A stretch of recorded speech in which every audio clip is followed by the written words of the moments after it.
अब तक हमने दो चरों में रैखिक समीकरण युग्म यानी pair of linear equation in two variables का अध्ययन किया। अब हम देखेंगे कि इस प्रकार के प्रश्नों को हल करते समय साधारणतः क्या गलतियां हो सकती हैं। राहुल रैखिक समीकरणों से संबंधित कुछ प्रश्नों को हल कर रहा है। आइए हम भी राहुल के साथ इन प्रश्नों के उत्तर ढूंढें। राहुल ने 70 रुपए में 9 केले और 7 सेब खरीदे। यदि एक केले की कीमत x और एक सेब की कीमत y हो तो निम्नलिखित में से कौन सा इसका सही रैखिक समीकरण है? इस प्रश्न को हल करने के लिए वीडियो को रोकें और फिर से अपने उत्तर का मिलान करें।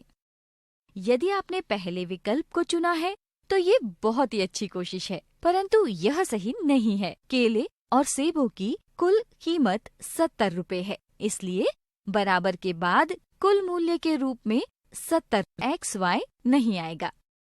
यदि आपने दूसरे विकल्प को चुना है तो ये गलत उत्तर है। 9Y जमा 7X 9 सेबों और 7 केलों की कीमत दर्शाता है, जबकि प्रश्न में 9 केलों और 7 सेबों की बात कही गई है। यदि आपने तीसरे विकल्प को चुना है तो ये गलत उत्तर है।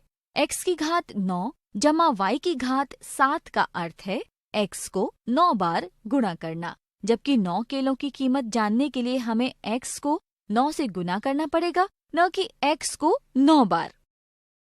यदि आपने चौथे विकल्प को चुना है तो ये बिल्कुल सही है। 9 केलों की कीमत होगी 9 गुणा x यानी 9x जमा 7 सेबों की कीमत 7y बराबर 70, जो कि इनकी कुल कीमत है। आइए एक और उदाहरण देखते हैं।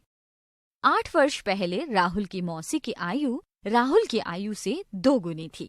यदि राहुल की वर्तमान आयु को x माने और उसकी मौसी की वर्तमान आयु को y माने तो निम्नलिखित में कौन सा इसका रैखिक समीकरण दर्शाता है?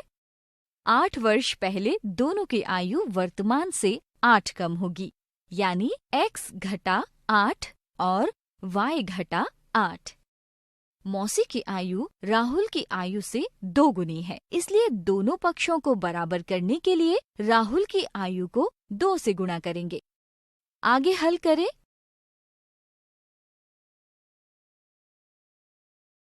तो इससे हमें 2x घटा y बराबर 8 प्राप्त होता है। अतः आप कह सकते हैं कि चौथा विकल्प सही उत्तर है। आइए अब देखते हैं कि बाकी विकल्प क्यों और कैसे गलत हैं। पहला विकल्प गलत है क्योंकि राहुल और उसकी मौसी की आयु को बराबर रखने के लिए हमें राहुल की आयु को दुगना करना होगा, क्योंकि मौसी की आयु तो पहले ही 2 गुनी है। पर इस विकल्प में मौसी की आयु को और 2 गुना कर दिया, जिससे मौसी की आयु 4 गुना हो गई, इसलिए ये विकल्प गलत है। दूसरा विकल्प गलत है क्योंकि प्रश्न में दोनों की 8 वर्ष पहले की आयु की बात हो रही है, लेकिन यहाँ x जमा 8 और y जमा 8 उनकी 8 वर्ष बाद की आयु को दर्शाते हैं। तीसरा विकल्प गलत है क्योंकि यहाँ y को दाईं ओर से बाईं ओर लाने पर y ऋणात्मक हो जाएगा, जबकि यहाँ ऐसा नहीं किया गया है। अध्यापक भी कक्षा में विद्यार्थियों की सूझबूझ का परीक्षण ऐसे ही कुछ उदाहरणों की मदद से कर सकते हैं।